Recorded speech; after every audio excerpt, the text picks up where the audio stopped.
أعوذ بالله من الشيطان الرجيم بسم الله الرحمن الرحيم وما جعله الله إلا بشرى لكم ولتطمئن قلوبكم به وما النصر إلا من عند الله العزيز الحکیم۔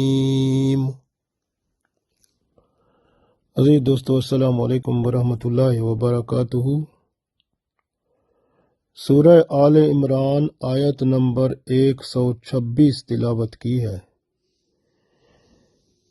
اس آیت میں اللہ تعالی نے مسلمانوں کو اطمینان قلب عطا فرمایا ہے اور ان پر یہ واضح فرما دیا ہے کہ اسباب پر نہیں، اللہ کی طرف سے ہی مدد آتی ہے، تب فتح ملتی ہے۔ پڑھتے ہیں، ارشاد باری تعالیٰ ہے، وما جعلہ اللہ، اور نہیں کیا یہ اللہ نے، الا بشرا لکم، الا مگر، بشرا یعنی خوشخبری، لکم تمہارے لیے، یعنی یہ سب اللہ نے جو کچھ کیا، تمہاری مدد کی، یہ سب فرشتوں کے ذریعے جو مدد ہوئی، یہ تمہارے لیے اللہ نے خوشخبری دی تاکہ آپ خوش ہو جاؤ، وَلِتَطْمَئِنَّ، اور اطمینان ہو جائے، قلوبکم، دلوں کو تمہارے، بہی، اس سے، وَلِتَطْمَئِنَّ قلوبکم بہی، اور اس سے تمہارے دلوں کو اطمینان ہو جائے۔ وَمَن نَصْرُ، اور مدد نہیں ملتی، الا مگر، من عند اللہ، اللہ کے پاس سے، ہل عزیز الحکیم، جو عزیز یعنی غالب ہے، حکیم حکمت والا ہے۔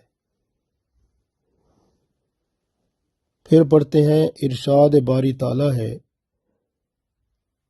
اعوذ باللہ من الشیطان الرجیم، وما جعلہ اللہ الا بشرا لکم ولتطمئن قلوبکم بہ وَمَا النَّصْرُ إِلَّا مِنْ عِنْدِ اللَّهِ الْعَزِيزِ الْحَكِيمِ۔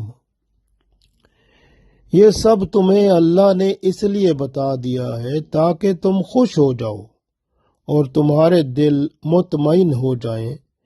فتح و نصرت تو سب اللہ کی طرف سے ہے جو غالب حکمت والا ہے۔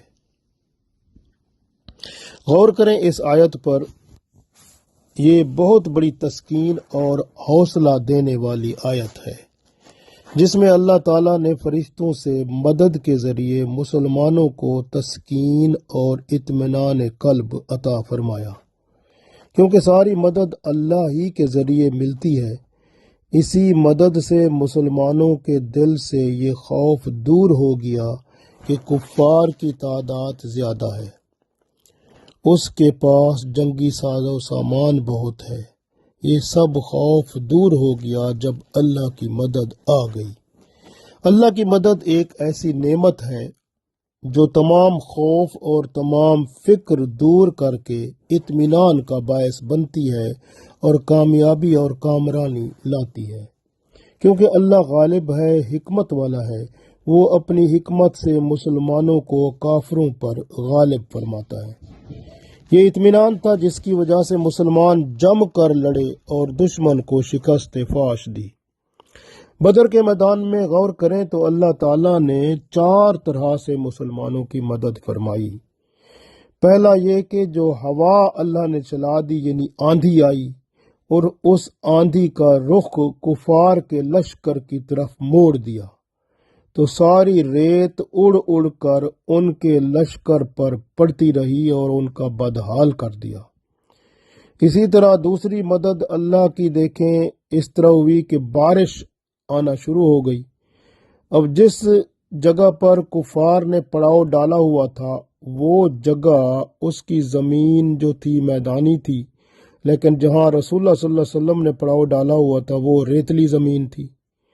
تو کفار کے لشکر میں یعنی وہ زمین جہاں پر وہ اپنا پڑاؤ ڈالے ہوئے تھے وہاں پر پھسلن ہو گئی اور دل دل ہو گئی، کیچڑ مچ گئی۔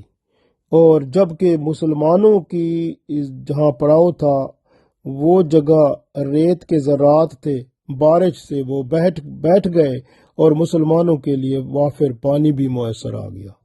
یہ دوسری مدد تھی اللہ کی جو اس میں بدر کے مقام پر ہوئی۔ تیسری مدد اللہ کی فرشتوں کا نزول ہے کہ آپ صلی اللہ علیہ وسلم نے تو خود ہی فرمایا تھا کہ یہ جبرائیل علیہ السلام آ پہنچے اپنے گھوڑے کا سر تھامے ہوئے، لڑائی کے ہتھیار لگائے ہوئے۔ تو یہ فرشتوں کی مدد آئی تھی جس کا ذکر بخاری شریف میں عبداللہ بن عباس رضی اللہ تعالیٰ عنہ کی روایت سے موجود ہے۔ چوتھی مدد مسلمانوں کو ایسے ملی کہ کفار کو مسلمانوں کا لشکر اپنے سے دگنا نظر آنے لگا۔ تو دیکھیں یہ اور مدد ہو گئی۔ تو یہ بدر کا دن تھا، 1000 فرشتہ مدد میں شامل تھا اور 8000 فرشتے مدد کے لیے تیار کھڑے تھے۔ جبکہ جنگ بدر میں دیکھیں نا، یہ سب اللہ کی رحمت کو آپ یوں بھی دیکھ سکتے ہیں کہ رسول اللہ صلی اللہ علیہ وسلم نے مٹھی بھر ریت کے کنکروں کو پھینکا، قریش کے سارے پاؤں اکھڑ گئے، اور اس کے بارے میں اللہ نے قرآن پاک میں ارشاد فرمایا، وَمَا رَمَيْتَ إِذْ رَمَيْتَ وَلَكِنَّ اللَّهَ رَمَى۔ وہ مٹھی آپ صلی اللہ علیہ وسلم نے نہیں پھینکی تھی بلکہ وہ تو اللہ فرماتا ہے میں نے پھینکی تھی۔ تو اصل یہاں سبق یہ ملتا ہے کہ مسلمان جب صبر اور تقوی کا دامن تھام کر اللہ پر بھروسہ کر لیتے ہیں تب اللہ کی مدد ضرور مل جاتی ہے۔ اللہ اور اس کے رسول صلی اللہ علیہ وسلم کی نافرمانی سے ناکامی ہی ملتی ہے۔ اس آیت میں واضح کر دیا گیا کہ ظاہری اسباب فتح و کامرانی کے ضامن نہیں ہوتے، بلکہ مدد تو صرف اللہ ہی کی طرف سے آتی ہے۔ فرشتے بھی کامیابی کا ذریعہ نہیں ہوتے اگر اللہ نہ چاہے، کیونکہ وہ بھی تو اللہ کے ہی محتاج ہیں۔ اصل مدد جو ہوتی ہے وہ اللہ کی طرف سے ہوتی ہے۔ اللہ تعالیٰ سے دعا ہے کہ اللہ تعالیٰ ہم سب کی بھی مدد فرمائے دنیا میں اور آخرت میں، آمین۔